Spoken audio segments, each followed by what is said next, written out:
Langston Hughes spread the news of a mother's blues. We believed it took a mother to nurture a son, a village to raise a child, a father for added guidance, protection, and smiles. All the while, Langston Hughes spread the news of a mother's blues. Because her life son ain't been no crystal stair. She's black.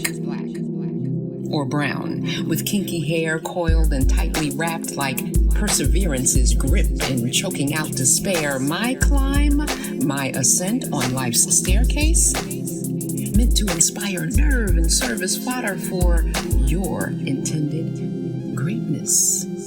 Through the darkness, and life for me ain't been no crystal stair, breaking generational curses with candid conversations. Yeah, talk is cheap and life is hard. But we kin folks, kin folks, kin folks, kin folks, kin folks, kin folks.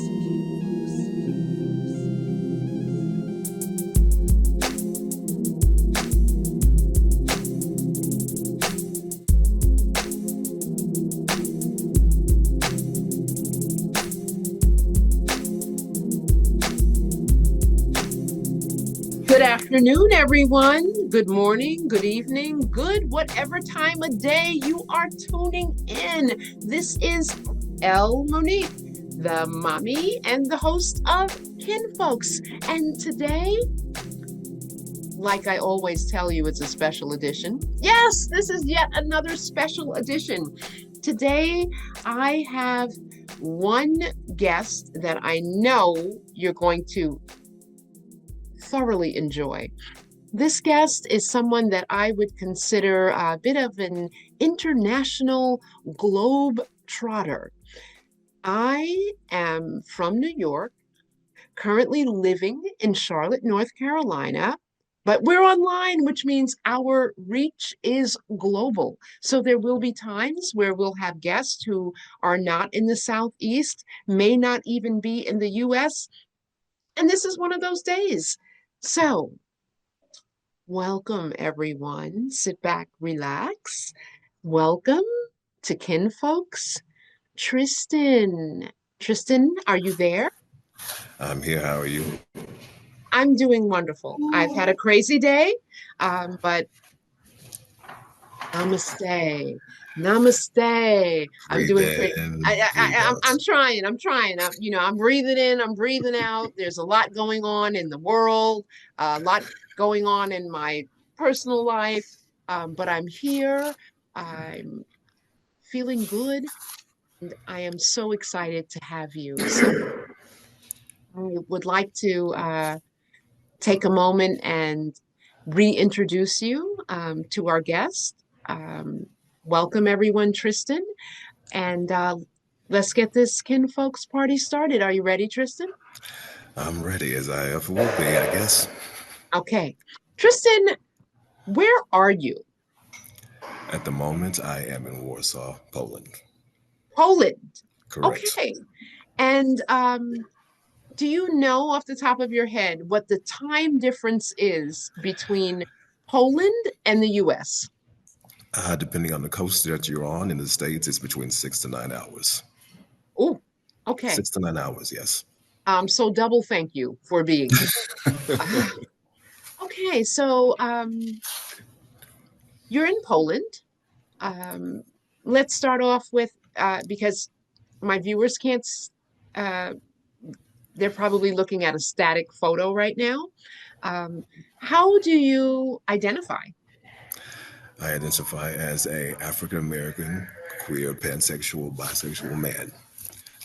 Okay. And I don't hear a Polish accent. Are you I'm from? American. Okay. Born and raised in America. I was born in Dallas, Texas, 48 years ago. So yeah, I'm a Southerner. Okay. But I don't know if you can still hear it. No, I don't. I don't know if anyone else will pick it up or if there may be a word or two that you say.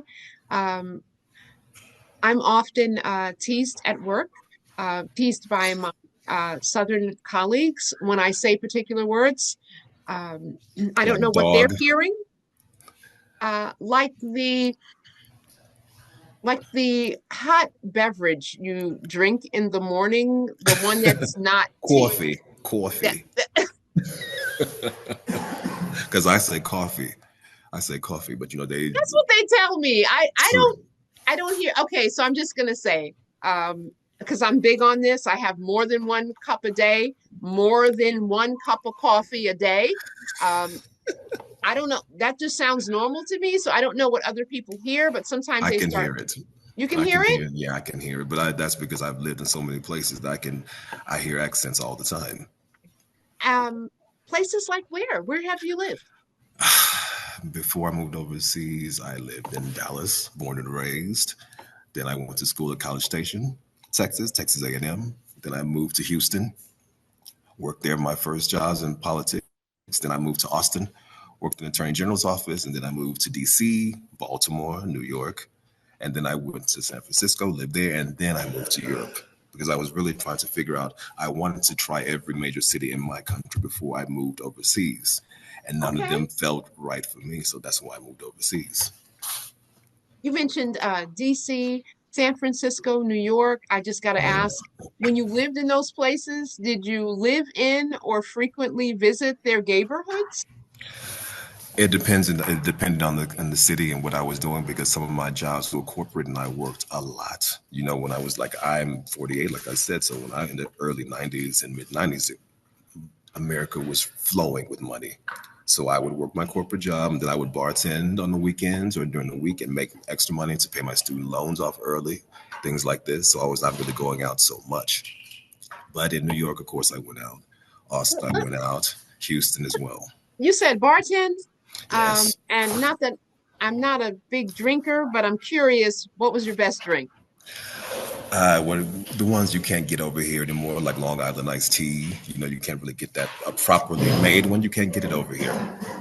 Oh, wow, that's So I interesting. miss those. I miss those. Then, like just the regular stuff. We don't have Zimas anymore. You can't get Zimas anywhere in the world now. But just regular drinks that I miss you can't get here. That I miss getting in the States. Hear that? I hear that. Of the places that you lived in the States, um, was there one in particular that was your favorite? I would say my favorite was Austin. Austin was my favorite in San Francisco. Austin because Austin was it was the first time I was fully an adult.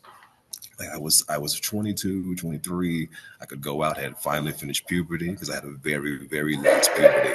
I looked very young when I was in my early 20s, so I finally was of the height I am now. My voice had changed. People saw me as an adult, so I had a good time there. And it's a very liberal city. Like if I had to live in the States again, I would live in Austin. So I like that city. And then San Francisco was at that time, it was like it was still cheap enough where if you weren't rich, you could live there. I Okay. worked. Oh, I worked at UCSF, which was the health university, the medical university, which is one of the biggest in the world, actually. So I worked there, and I still bartended there as well on the weekends to like make extra money.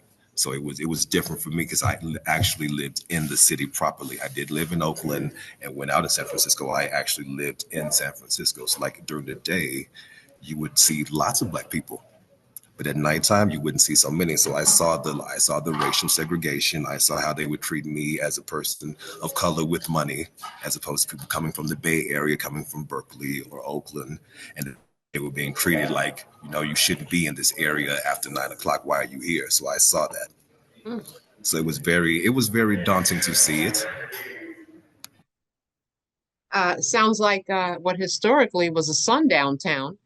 Um, I hope they weren't treating you as poorly um, as sundown towns treated Black Americans. And for anyone who's listening, doesn't know what I'm talking about, I encourage you to Google sundown town. These were towns often in the southeast of the U.S. where Black and brown folks dare not be caught after the sun went down. You could be armed, driven out of these towns by Klansmen, um, just an awful time. And I hope we are in no danger of repeating that history or returning to that? Yeah, it was very subtle at the time. Like, you would go to clubs and they would ask you for like two forms of ID, things like this, or they ask black people to sign petitions for like gay causes, but they wouldn't want you in the club. There were always these kinds of things, like they want your help to advance the coalition or whatever, the referendum. But those referendums were basically benefiting white people. Because you know how it always happens. We will get nowhere until they have it first, and then if we're lucky, they would let us into the club as well. These kinds of things. It was always that kind of a issue, and it still I is. understand. It I still do is. understand that. I don't think enough people understand that when they hear things like affirmative action and DEI. Think the thought is that some person of color who is not qualified for an employment position or a loan, a grant, anything like that, that this is what that means. These unqualified people are going to gain access to these things. When in reality, more white women benefited from affirmative action than anyone else. Exactly. Uh, Exactly. so I understand what you're saying. I really do get that. So now you are currently you're in Poland, Correct. and do you live an out life? Yeah, I've never been. I've never been in. Never a single day in my life. Never. So, what is it like for you in Poland? Well, I mean, I don't live here. Like I'm currently, like as I told you before the interview, I'm recuperating from a surgery for my foot. But I've lived in Europe for 15 out of the last 20 years. Woo. I've lived on five continents, but primarily in Europe. Whoa! So for me, it's like living as an African American, because there's a difference living as an African American in Europe. It's very, you truly are the minority, because most of the black people in Europe, in Asia, in Australia, they are African. And as Mm. for me as an African American, we're taught civil rights. We have been enslaved. We have this history where we know if we don't say anything, we're not going to get anything. And then you juxtapose that to people moving Oh, well, from hold Africa. on a minute. I don't think I heard that. What did you say?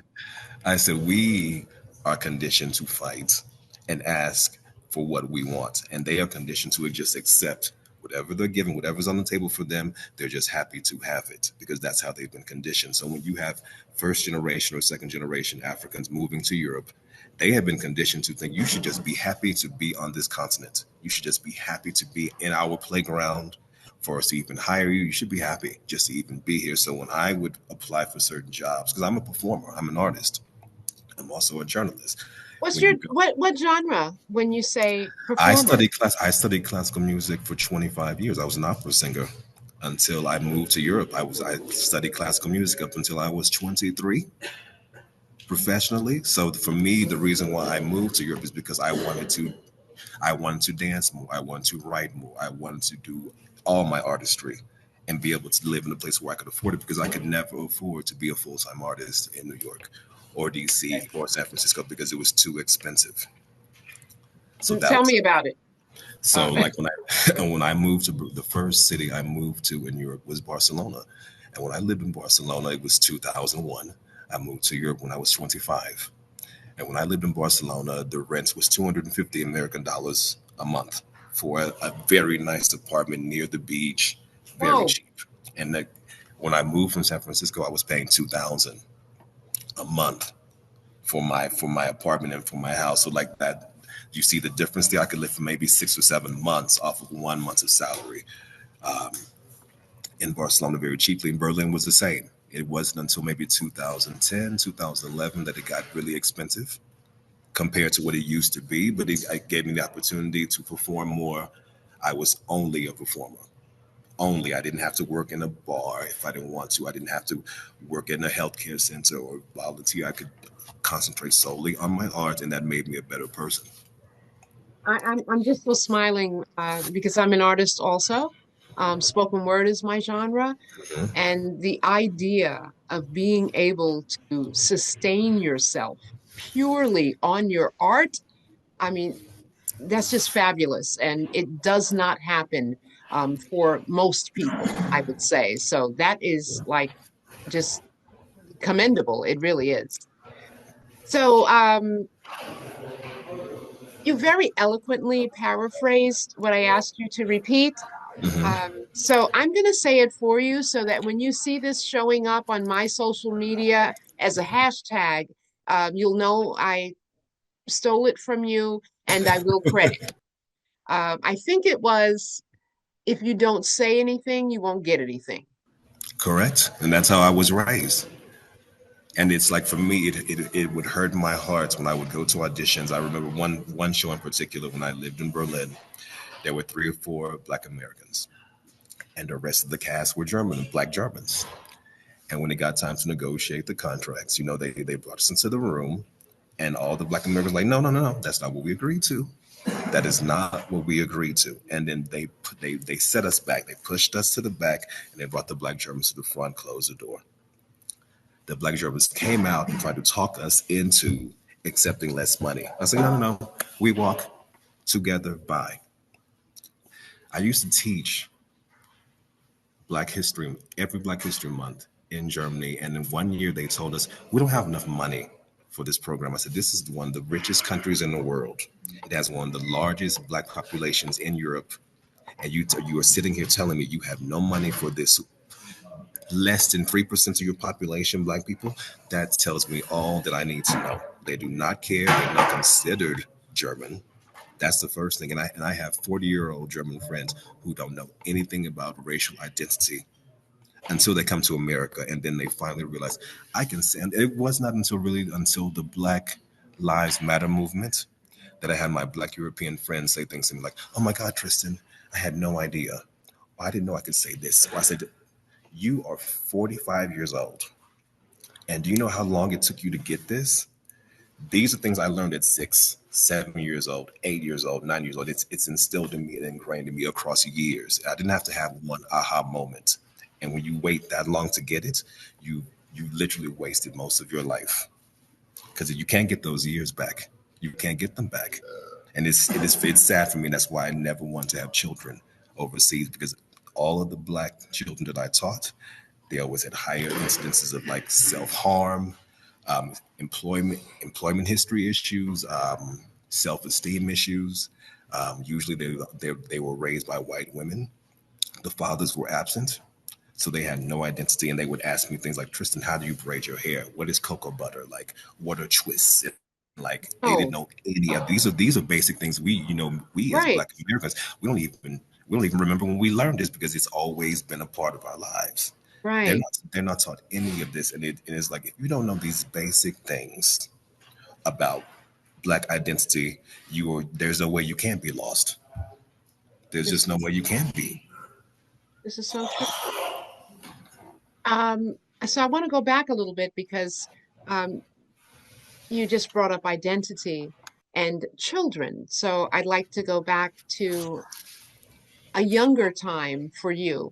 Okay. You said earlier that you've always been out. Mhm. How was that? This is the mother to son edition. So I'm going to ask you a couple of questions about your relationship with your mom as it applies to identity and a few other things. Okay. Having always been out, was there a time or a moment that you felt like you needed to share your orientation with your mom, or was it just some unspoken, understood thing? Oh no, see, we would really have to backtrack with that, because to backtrack on that, when I say that I have never been in the closet, like I lost my father when I was 23, when I was barely 23 years old, to cancer. And me and my mother we never had a close relationship, but I never kept anything from them. And the thing, when my father passed away, my family disconnected, because I lost my brother within my father and my brother within a 5-year period. So that was another reason why I also was like more impassioned to live overseas, because life is very short. I lost my father when he was 55. Wow. So for me, that was just like a very like, oh my God, life is too short. I really need to get on the ball. And me and my mother, we were never close like that. But I had a very, very good network of friends and family. So I never kept anything from her per se.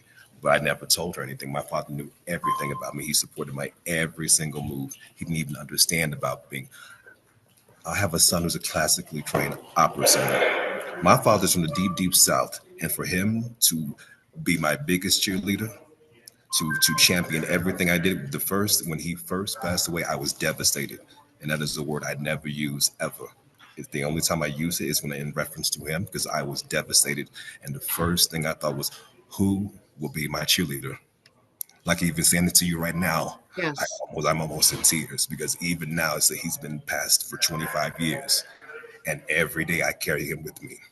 Everything I do, I dedicate to this man because he did not have to do what he did for me. And for me, for my generation, most of my friends didn't have two parents at home. And my mother she was not great with me per se, but she was a good mother. She was very nurturing. She raised me. She instilled within me pride, hard work, dedication. I will never take that away from her. But in terms of like me being open with her, we never had that kind of relationship, which is why me and your son are close. I said, Omari, I wish I had the relationship that you had with your mother. I said, because I never had that with my mother. I was not allowed to talk back to her. She was a very Southern Belle type of woman, very, very church going. We could not talk back. None of this. Oh no. Never. So, like I said, Omari, I said, I wish I had the type of relationship with your mother that you have. Because I had it with my father, but I did not have it with my mother. And so when my father passed away, that for me, that's when I cut literally everybody from my direct family out of my life. And it's a story that Omari knows to an extent. I said, Omari, the reason why I'm so strong is because I have always been very open about my life to anybody if somebody dares to ask me, I will tell you, but do not be afraid of the answer. I said, the reason why I'm so strong is because I didn't have a choice. When I moved to Europe, of course I was fearful. Of course I was scared when I moved to Hong Kong, when I moved to Sydney, or when I moved to Berlin. I didn't know anybody. But I said, you know what? I have to take a chance on faith. I said, if I can survive what happened with people that resemble me, I can conquer the world because people that resemble me have treated me worse than people that don't look like me. So for me, it's like I can take the chance. I will. And that's why I've been successful. And I've had my ups and downs, ebb and flows, and you're supposed to, especially as an artist. But I'm not fearful of anything. And if I am fearful of it, I do it. Because if I don't, I don't have any regrets. I don't live in regret. The best way to put it is in terms of how I was raised, I was the oldest. I was the oldest. I was the nurturer. I was the caretaker of my younger brother and sister. So my parents were always stricter with me. So there were three of you? Yes, there were three of us. But to go back on that, when I was 15, I found out that my mother had another daughter before I was born that I didn't know about. Oh, So that was the family. That's the reason why we don't really talk anymore. Because when I was 15, this sister that I never even knew of, she found us, came wow. back. She found my mother. She came back, and I found out in the instance that my younger brother and sister were my half brother and sister, and the father who raised me was not my blood father. He was not my biological father. And my Whoa. mother, and my mother never said a single word to me about it, even to this day. She has never said a single word to me about it at all.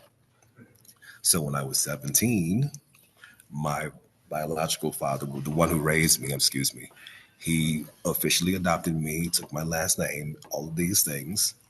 And we always had a close relationship because I was hardworking. I made good grades. I was an A plus student. I always made the dean's honor list. Everything you would want from a child, that was me.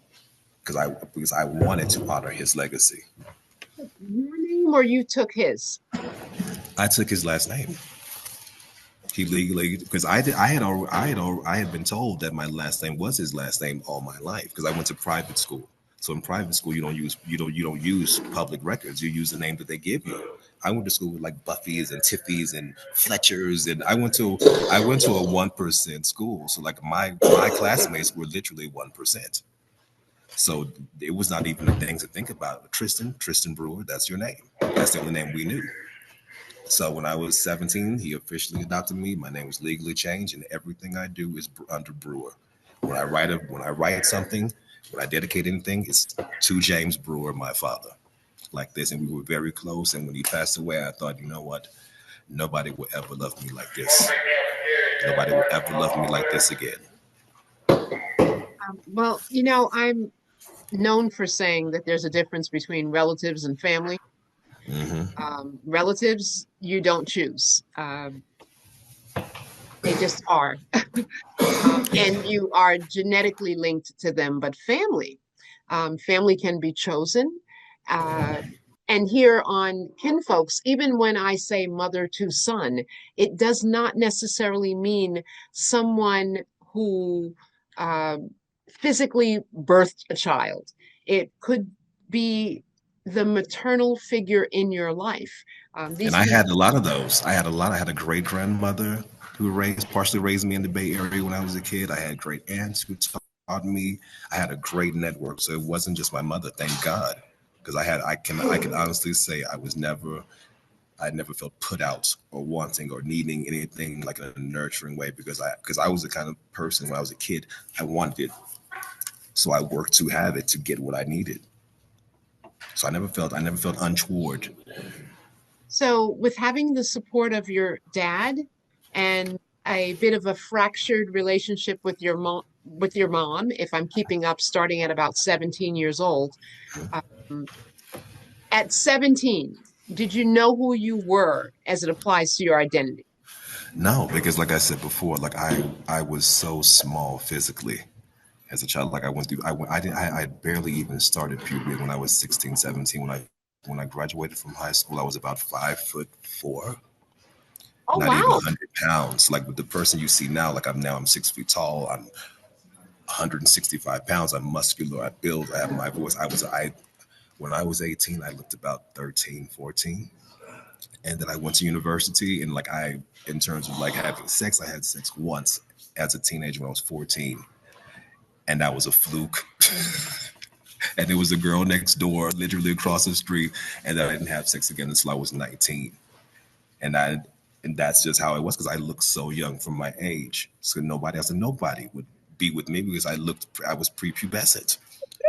And so I will tell you, I went through puberty so late, like my freshman year of college, I went to school and I came back for Christmas break. When I came back home for Christmas break, my cousins didn't even know who I was. I was in the room with them talking to everybody and they were like, "Where's Tris? Where's Tris? Who is this person talking to me?" I said, "I am Tris. I am he." Because by then I'd grown to like 5'8". I gained about 15 Wow. pounds. My voice had changed a bit. So they didn't even recognize me. So that second encounter, was that with the girl next door or the No, guy down the block? that was a girl, and that was in university because I was not with any men until I was 22, and that was it. Because for me, it was like I felt like I never had a gender. Like for me, it's like if you pay attention to me, if you were interested in me, then I was more like, oh, hello, you're actually paying attention to me. You like me. Because I was always the darkest person in my family. I was told they would call me the color purple. They would call me tar baby. And I never felt attractive anyway because I was so small for my age. And all of my cousins and all my nieces and nephews, they were always bigger than me. They were light skinned. And from my generation, that was a thing. Oh, It wasn't until don't take blacks. me there. So Oh, yes, I do. and it's still a thing, but colorism back then was a Mhm. huge thing. And I never felt ugly, but I just felt small for my age. I felt, I look so young, and I did.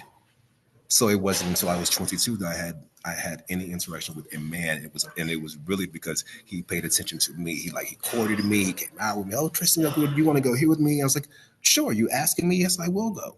And that's how it happened. It was a natural. It wasn't like I was lusting after anybody. I wasn't. Like my first serious relationship was with a girl, and she had 2 children. So I was a stepfather like for Wow. maybe a year and a half. And we were together for like a year and a half. And the first queer party we went to, she took me to, we went to together.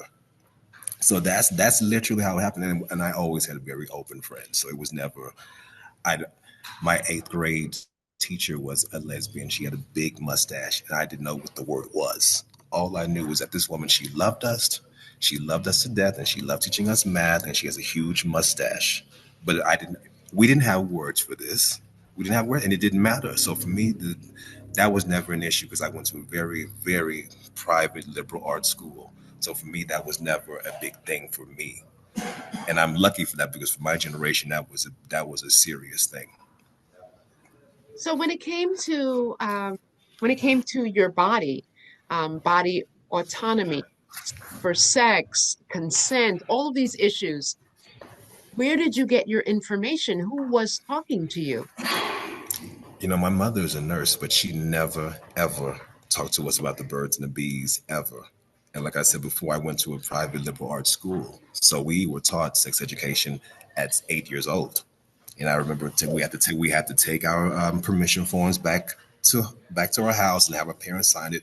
And I remember my mother like, "What? What are they teaching you?" It's like, well, somebody has to teach us. And so I learned very early, like the reproductive system, the fallopian tubes, all the parts. But like in terms of like dating and things like that, I didn't really date in high school because I mean, I had a few courtships where I had girlfriends, like little dalliances, but nothing serious because I just looked too young for my age. I never started dating really until I finished university. So all of that came very late to me in life. So you mentioned two encounters. Did you, if you can recall, Oh, I can recall. don't worry, I'm not going to get too graphic. Um, well, I guess it depends on who's listening. But I do want to ask if you practiced any form of safer sex in either encounter.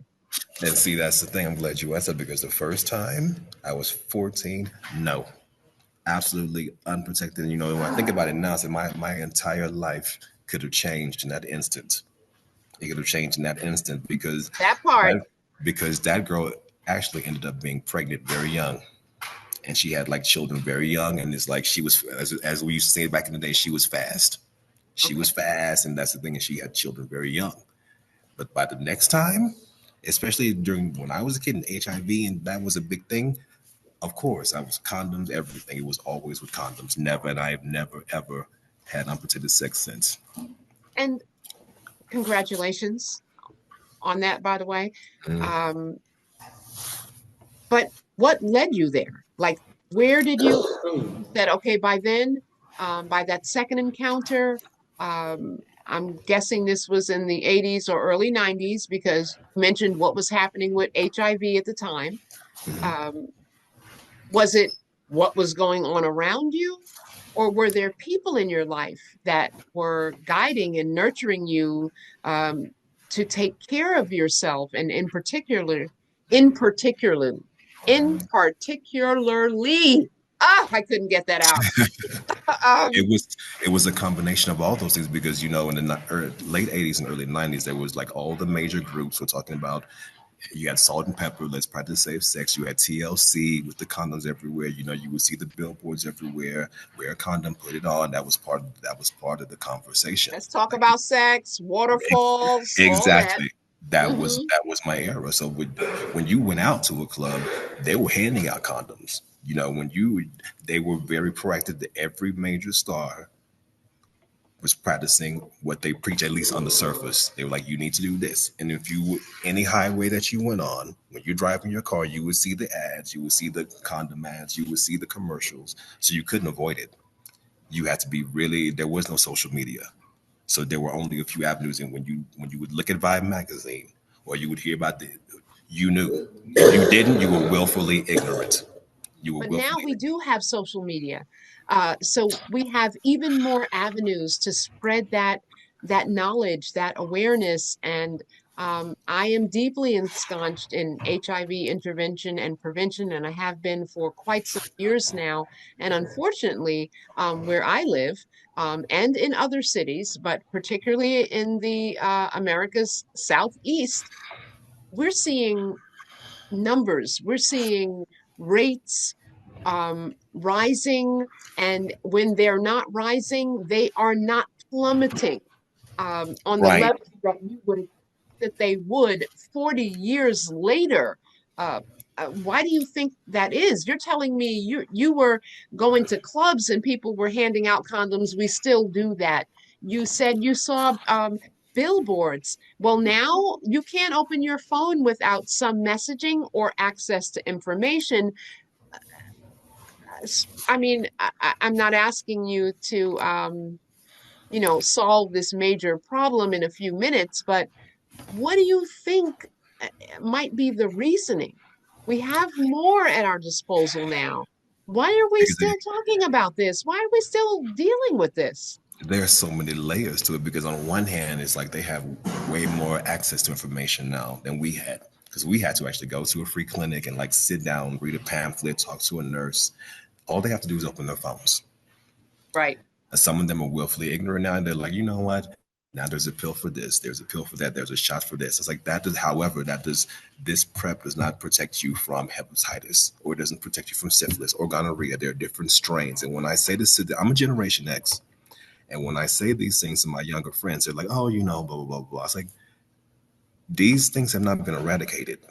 You are living in a dream world. And it's like when you talk to them about these things, they don't really take it as seriously. And it's not just that. It's also things like, the world is in a different place. Because when I was their age, like that was probably the best period in America's history in terms of wealth and like distribution. Like black people were moving up, everybody had more money. Now these kids are at a certain age, 16, 17 to 25, 26. The job market has crashed.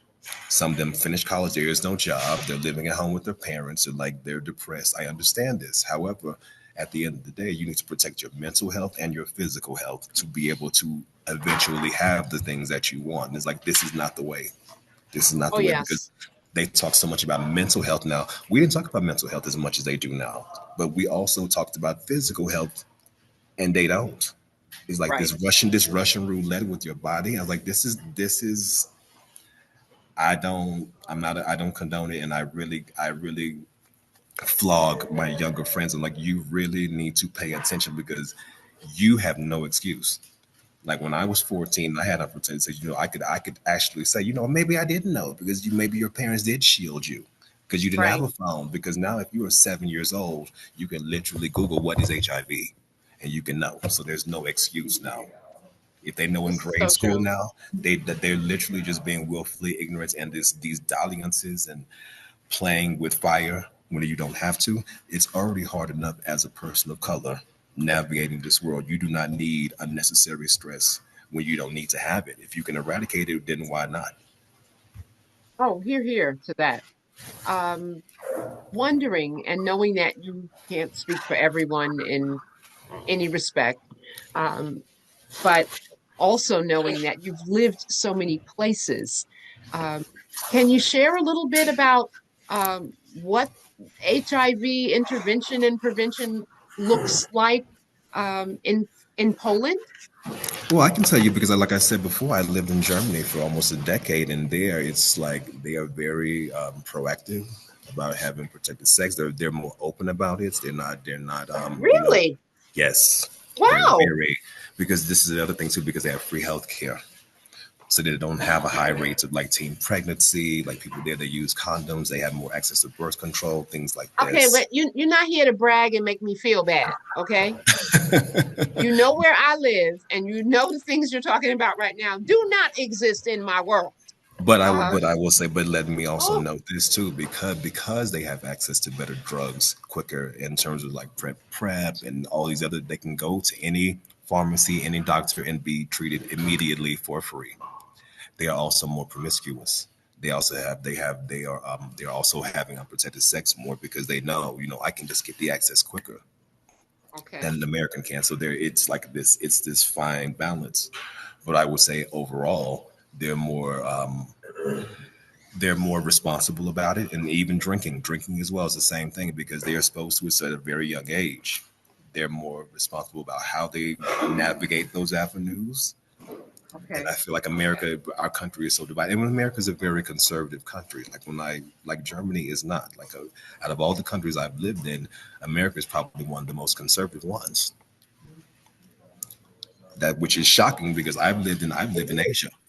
I've lived in countries where you would be shocked at how progressive they are, considering what you think what the media tells you. It's not the same. So, like, for me, coming from Mm. coming from the South, and then moving to New York, and then moving to San Francisco, and then moving to Berlin. Berlin is more open than San Francisco and Berlin.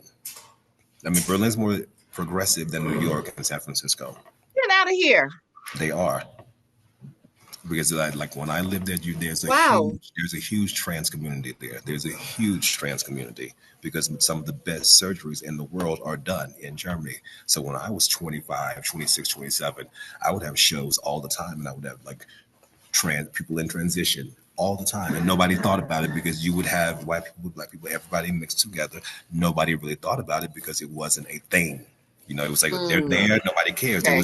There was not any of this isolation aspects. If you want to come into the club, it's hip hop night. You would see goths in the club. You would see hip hop kids. They will all be in the clubs together. There would not be any violence.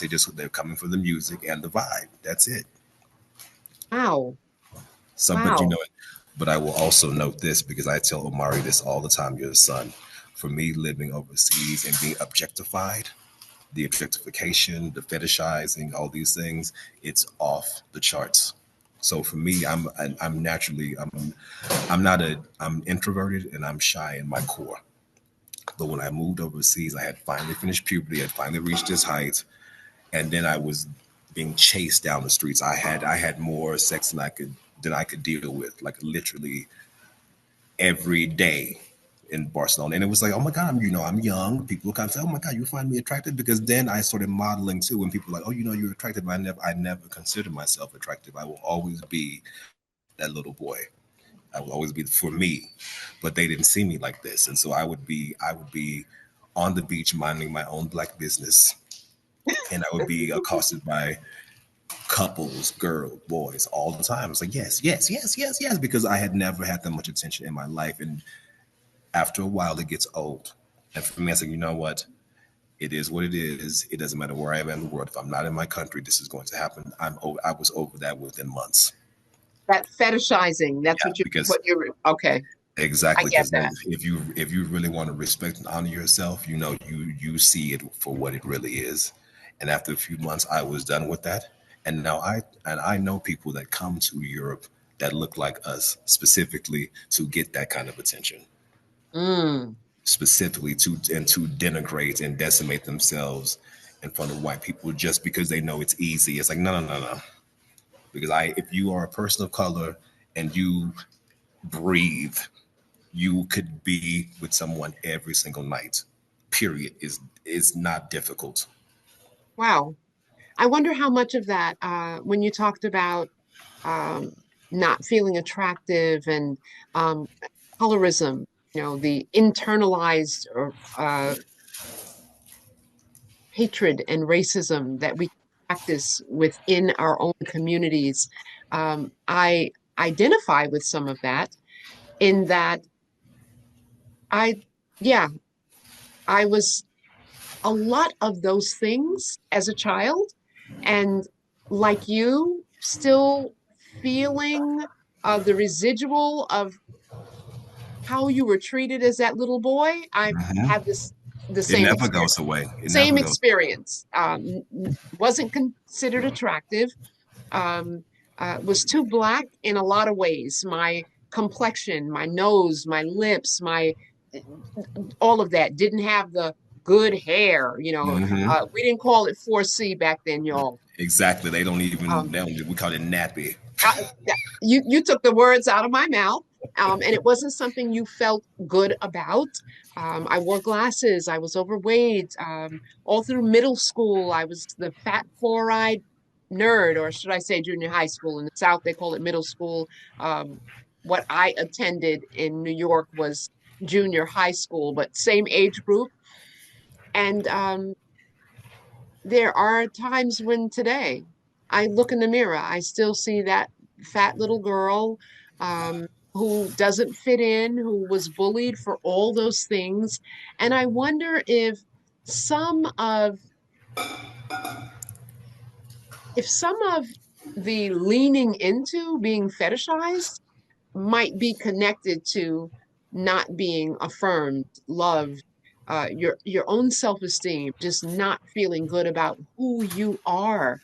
I can just imagine that it might take a minute to realize, oh, I'm being fetishized here. This isn't It's someone exalting my blackness or my beauty, or that it's something else, but it might take a minute to get there if you don't already feel good about yourself.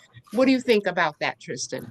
Yeah, I think because like I have my grandmother, we look exactly the same. My mother, we look exactly the same. We just have different skin tones. And my mother was considered an attractive woman, and they would say, but you're the dark one. Or, I have cousins, we look very similar, but they're lighter skinned to me. We look exactly the same, aside from the skin tone. I was like, I never considered myself ugly. And I had people that told me that I was cute. You're a cute little boy, blah, blah, but until you feel it for yourself, it doesn't matter Mm, what anybody else says. Because you're right. I never felt ugly. I just felt like, okay, that is trending right now.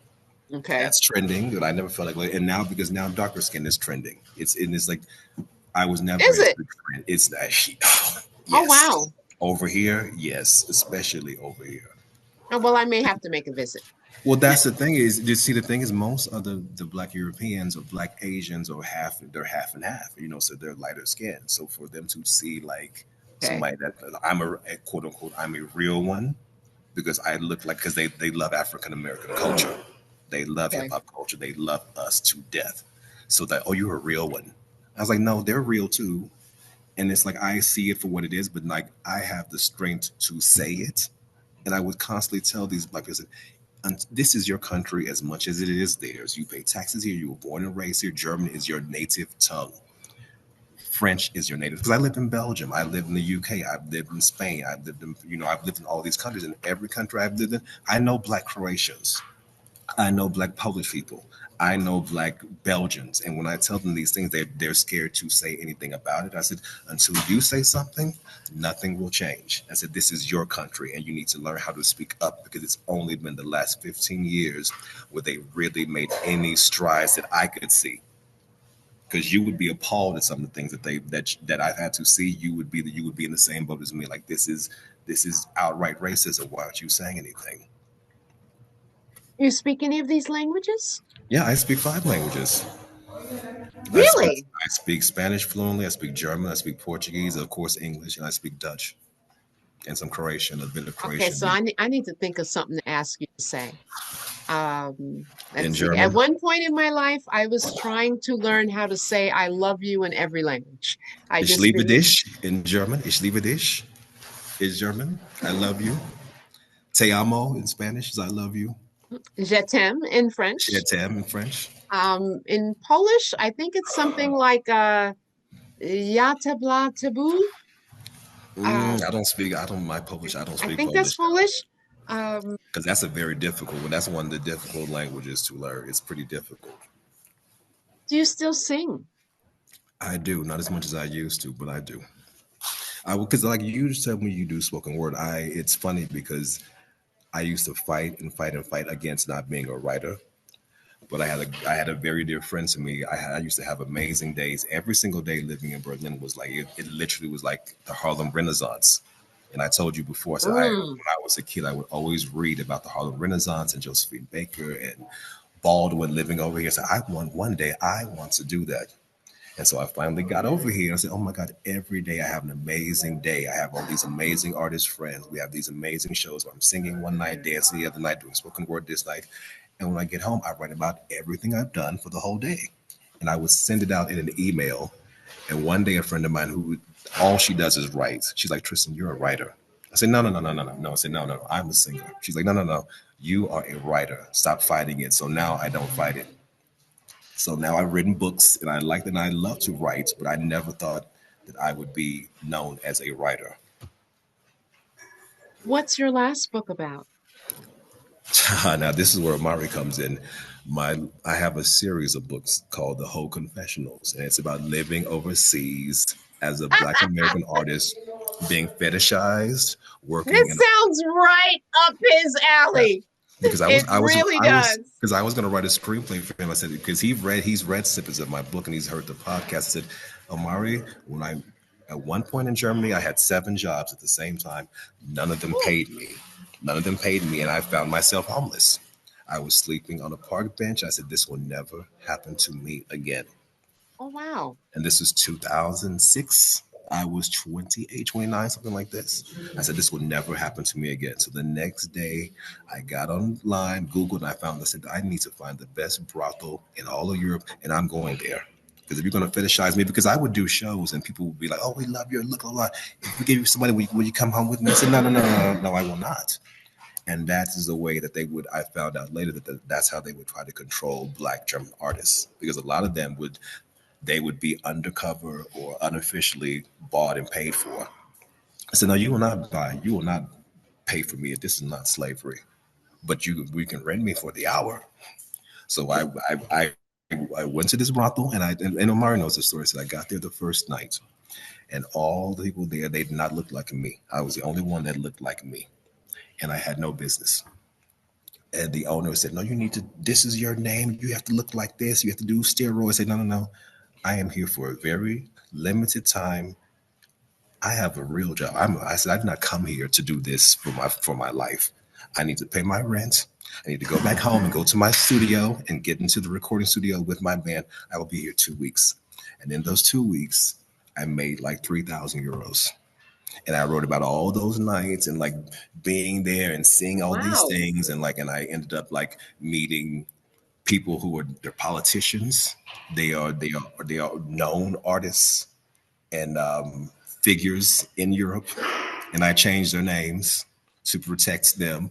But yeah, so I've seen every aspect of living over here. So did you live, you said, I just want to make sure I got it right. So for a short amount of time, you were homeless. You went from that to working at a brothel. Correct. Did you live there at the time that you were working there? Yeah, because the owner of my apartment at the time locked me out because I didn't have any money to pay. So I went from Berlin to Frankfurt, which had the biggest brothel at the time, and I stayed there for like maybe 2.5 weeks. And at that time, I made all the money I needed to make in that time. And my first book is the wraparound story. Is that book the first book I ever wrote? That's the one that Omari knows about. Well, I said, since you took it there, so did you have any choice over who you were intimate with? Yes. When you lived at the brothel? That's the thing, because that's when I really became, I said, that's how I really, really realized my power. Because I said, I choose you. Like, you can come, we have to agree. So I was like, this is what we're going to do. This is the amount. And that's how I really, really got power living over here. Because all the other times, a lot of times they would book me simply because they said, you know what? There's a Black guy here. There are no Black people in this city. Let's book him for Vienna. Let's book him for Istanbul. I knew a lot of times they would book me simply because of the color of my skin. It didn't matter that I was a good singer. It didn't matter that I was a good dancer. They knew just having me seen in their club, the curiosity factor would fill it up. And some of the places didn't pay. Quite simply, a lot of the places, like at the height of the best time of my life as an artist, half of the clubs did not pay. So I would do 2 shows for free one week, and then do 2 that paid. And I would constantly juggle this with my teaching English, being a but new this is mom. Singing. Exactly. So you're still singing while you're working at a brothel? Yeah, I brought my whole dance routine. I brought my 6-inch heels there. I brought all my costumes. I would do my rehearsals between. I would do my spoken word, learn my spoken word between my clients. All this, I did it all at the same time because I had no choice. Who was your typical client?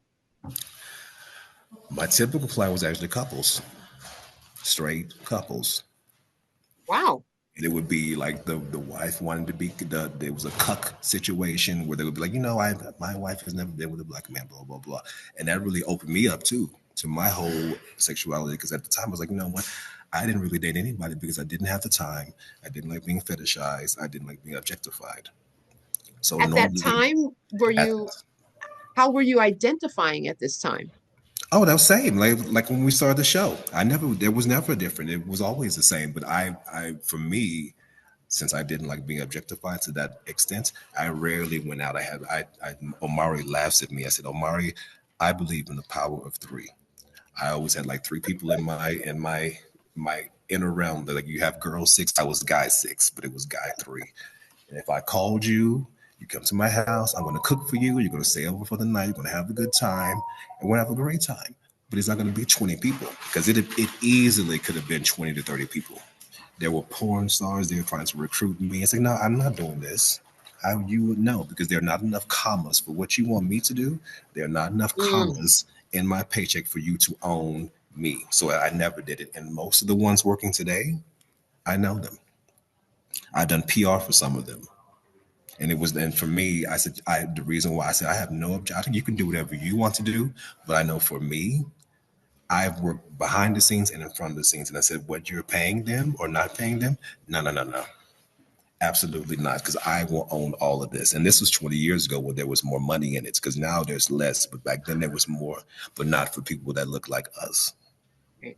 So I So I gotta was like, ask because you through my son, okay? mhm.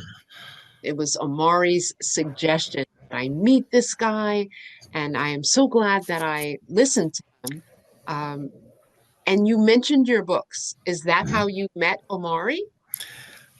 I met him through. There's a podcast that there's a chat group and it's called Horrible Decisions because the two girls who host that show, they wanted me to be on their show because they wanted to ask me about my books about being an escort in Europe.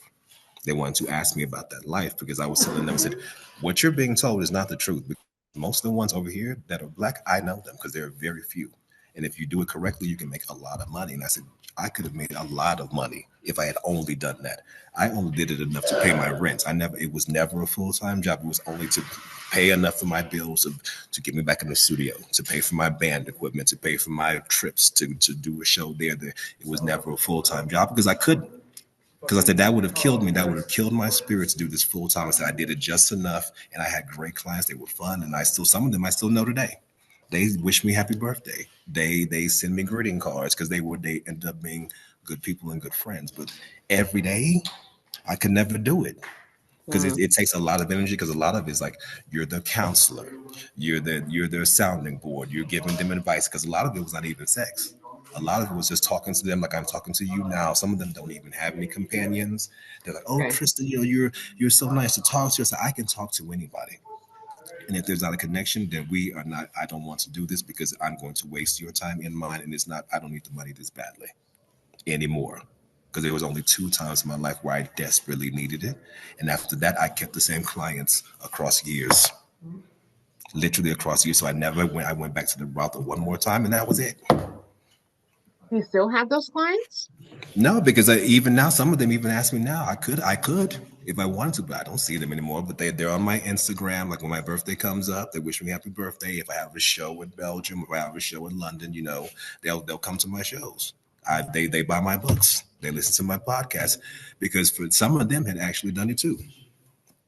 Okay. That is the thing is like a lot of these entertainers over here, I know them, and some of them would try to ridicule me that look Oh, like me. wait, what are we talking when we say entertainer? Are we talking? I'm talking about singers, dancers, blah, blah, blah. There would be some of the Black European stars here or performers.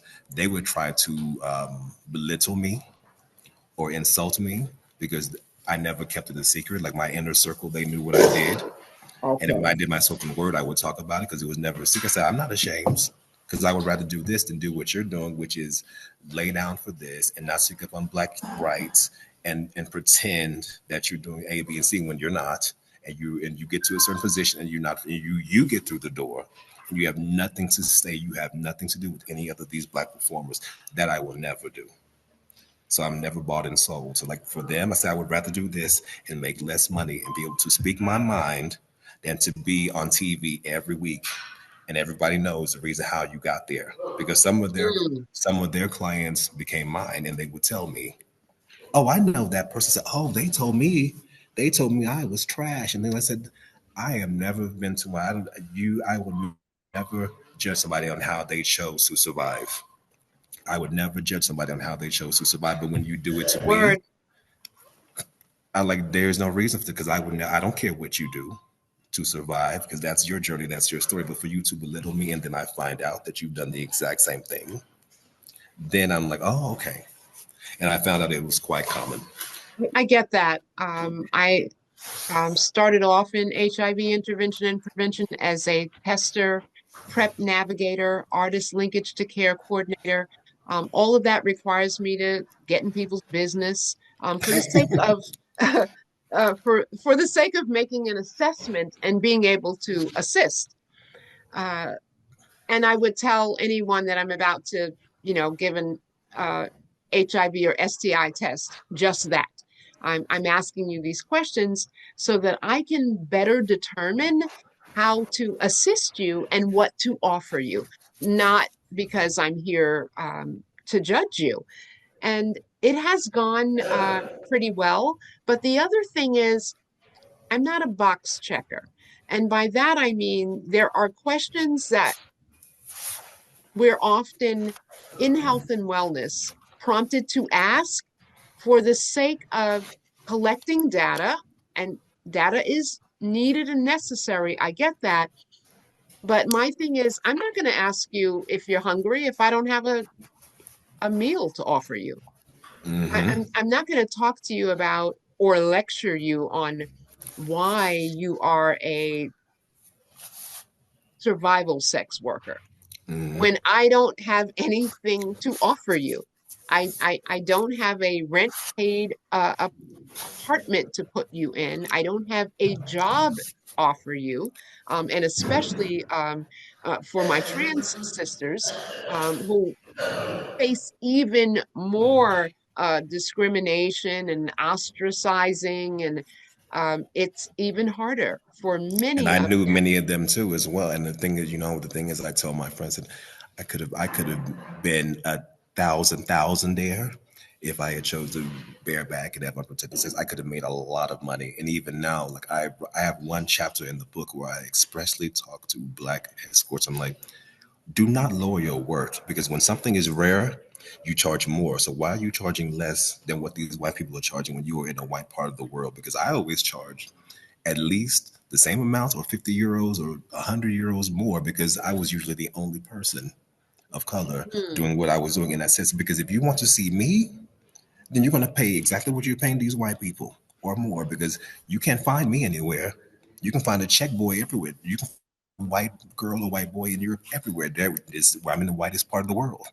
But if you want to see me, I'm in demand, and you're not going to make me lower my worth and subjugate me for because I know Black escorts now, male and female, they are charging a fifth of what they should charge.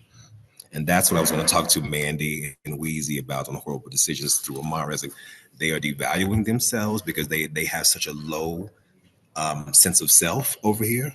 And it's by design on purpose. It's by design and on purpose to make them feel less than. So just for them to be in the room, they should be happy. I said, no. I know my worth. Linda and James taught me to value myself. So that when I tell you I love my parents, even though I don't speak to my mother, I will never, ever, ever take that away from them.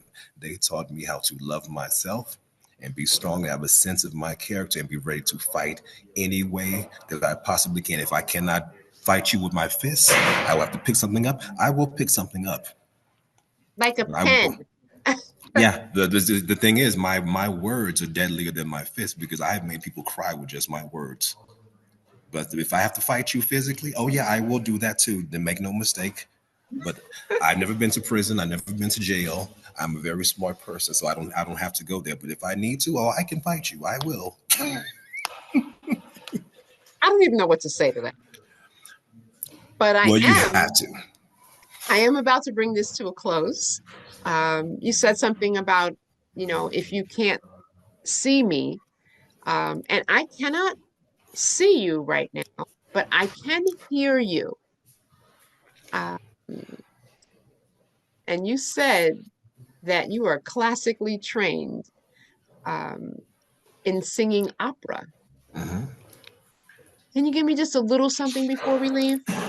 Let me see. Let me see. Anything you want, Triston. Okay. Don't take much to turn a girl into a woman. Knowing all of the experience I've had, don't take much to turn a girl into a woman, and it don't take much to turn a woman bad.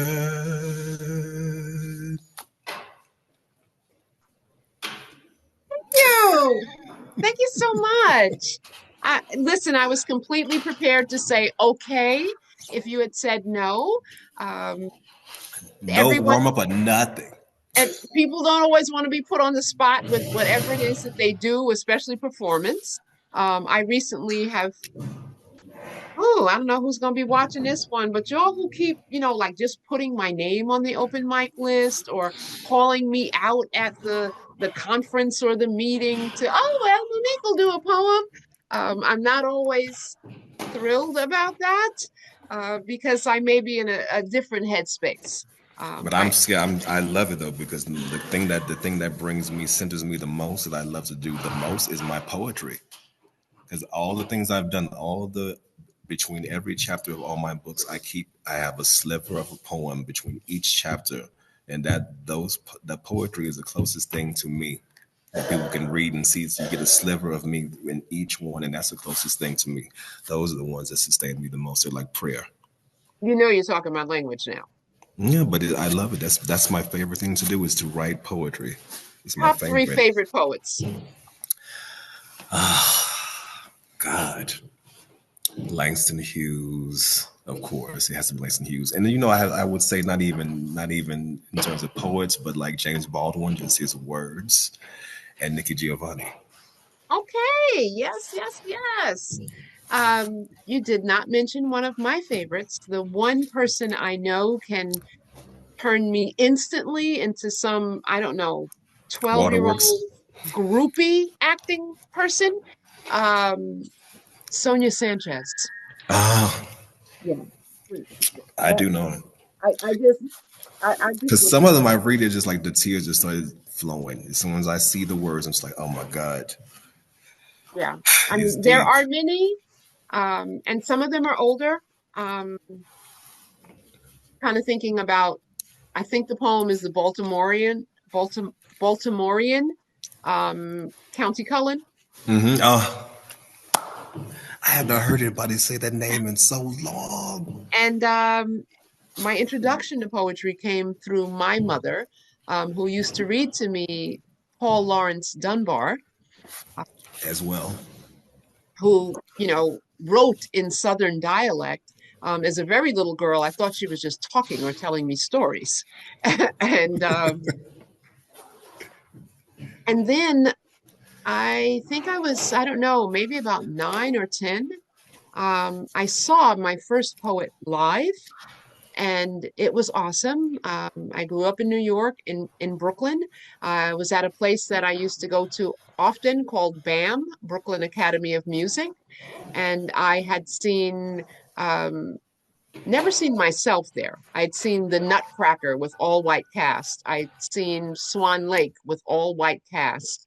And then one day, we went to Brooklyn Academy of Music, and there was only one person on the stage, this lone Black woman with a short, natural haircut, which I also had at the time because I wanted to look like my mother. And she went from her Angela Davis afro to short, cropped, natural, they were called back then. And that woman did a poem. It was a Black Pride uh, poem.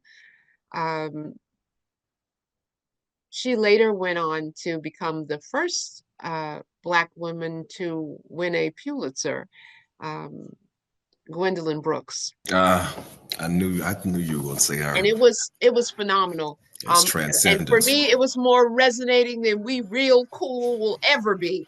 Yeah. And it was "Ode to a Hot Comb," I think was the name of that poem. Um, it was just, I can't, when I think about the age I was when I was hearing this and how it impacted me, it's amazing. I'm thinking you were a deep little chick that you were really receiving this, and just the pride I had in seeing her. And uh Gwendolyn Brooks was so unapologetically Black. It That's was how I want just, to be. oh, it was, she was the, I don't know, the Nina Simone of spoken Of word. I word, mean, yeah. just, yeah, it was Agreed. all of that and then some. We need And another movement like that. For real, we need another major renaissance soon. I so really that's the feel note this we're way. going to end on. I'm going to leave my listeners thinking about that. That's a good point to end on. And Triston, this has been outstanding. I would love to have you back at another time. Us. I would And love to be back. Invite me back. oh, I will. There is so much to continue to talk about, to share. Maybe I'll do an open mic version. I don't know. But I'm thinking that we may need to do something like Yeah, because we I, just scratched the surface. yes, that's all we did. Um, but it was outstanding for me, and I hope it was for anyone who is listening and watching. There's so much meat in what we discussed, and still more to come and more to share. So thank you so much, everyone. This has been Kin Folks. Follow, like, subscribe, comment. I mean, really comment. And on that note, I bid everyone an awesome whatever time of day it is for you. It is 6 hours earlier for Triston. So Triston, what would I say to you right now? Good Well, day, good night. what I always end with is good morning, good evening, goodbye. Oh, that is awesome. Okay, I think I'm gonna go there. Can I borrow that, Triston? Of course. Okay. Um, there's something I say at the end of every show, but I'm gonna say that first. Good morning, good evening, goodbye, and Sada Nairobi. I love you, baby. Thanks for having me.